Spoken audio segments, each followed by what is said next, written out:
అందరికీ నమస్కారం అండి. ఈరోజు నేను చేయబోతున్న వీడియో ఏంటంటే జనరల్ టాపిక్‌గా చేయబోతున్నాను. అదేంటంటే ఈరోజు నేనొక వీడియో చూసానండి.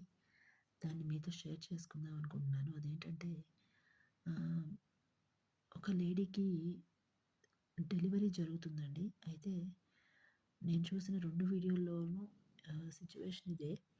కానీ ఆహ్, అక్కడ ఏం చూసానంటే గనక నేను ఆ డెలివరీ బెడ్ మీద ఒక లేడీ విష్ణు సహస్రనామాలు పాడుతున్నారండి. ఆహ్, ఇంకొక ఇంకొక వీడియోలో ఇంకొక లేడీ ఏమో కృష్ణుడి యొక్క పాటని పాడుతూ అంటే పాటను వినిపిస్తూ ఉన్నారు. ఆవిడకి డెలివరీ జరుగుతూ ఉందనమాట. అయితే ఆ చుట్టుపక్కల డెలివరీ చేసే డాక్టర్ కానీ, ఆవిడకి హెల్ప్‌గా ఉండే నర్సులు వాళ్ళు కానీ చాలా చకచకా చేసేస్తున్నారండి. ఆవిడని ఏమాత్రం ఇబ్బంది పెట్టకుండా చాలా సంతోషంగా ఏదో దేవుడు కార్యం చేస్తున్నట్లు చేశారండి. అది చాలా సంతోషంగా అనిపించింది నాకు. ఇంకా ఏంటంటే గనక ఆహ్, మనకి పెద్దవాళ్ళు చెప్తూ ఉంటారు కదా! ఈ మధ్యలో మనం కూడా వింటూ ఉన్నాం ఈ మధ్య కాలంలో. మనకి మనం పుట్టినప్పుడు మన మొదటి స్నానం మనకి గుర్తుండదు. అలాగే చివరి స్నానం మనకసలు తెలియదు. అంటే మన తుది శ్వాస విడిచిన తర్వాత చివరి స్నానం మనకసలు తెలియదు అని అంటూ ఉంటారు. ఆహ్, అది ఎంతవరకు కరెక్టో నాకైతే తెలీదు కానండి. ఈరోజు చూసిన ఈ వీడియోని మాత్రము మన పుట్టుకకి స్వామి కారణభూతుడుగా, సాక్షిగా ఉంటాడని చెప్పడానికి ఆ తల్లి అవలంబించిన పద్ధతి చాలా బావుందండి. ఇకపోతే మన మరణానికి సాక్షిగా ఎవరుంటారు అంటే పరమశివుడు ఉంటాడండి.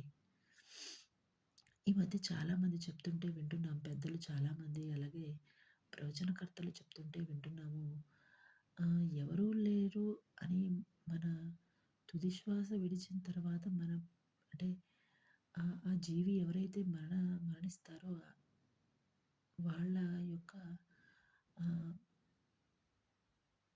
వాళ్ళ యొక్క ఆత్మసాక్షి కోసము పరమశివుడే సాక్షాత్తు ఆహ్, వాటికలో ఉండి నీకు తోడుగా నేనున్నానని చెప్పడానికి ఆ స్వామి అక్కడ ఉంటారని చెప్తూ ఉండడము చాలా వీడియోలో ఈ మధ్య వినిపిస్తూ ఉందండి.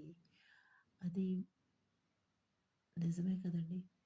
పుట్టుకకి పరమే పుట్టుకకి దేవుడిని తలుచుకుంటూ అలాగా విష్ణు సహస్రనామాలను వింటూ ఉన్న ఆ తల్లి ఆహ్, మనిషి యొక్క మరణం తర్వాత కూడా స్వామివారు ఉంటారు అని ఆహ్, అలా చెప్పడం కూడా చాలా బావుందనిపించిందండి నాకు మాత్రం.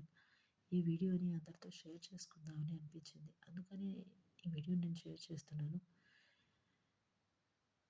ఎవరికైనా నచ్చినట్లయితే గనక దయచేసి లైక్, షేర్ అండ్ సబ్స్క్రైబ్ చేయండి.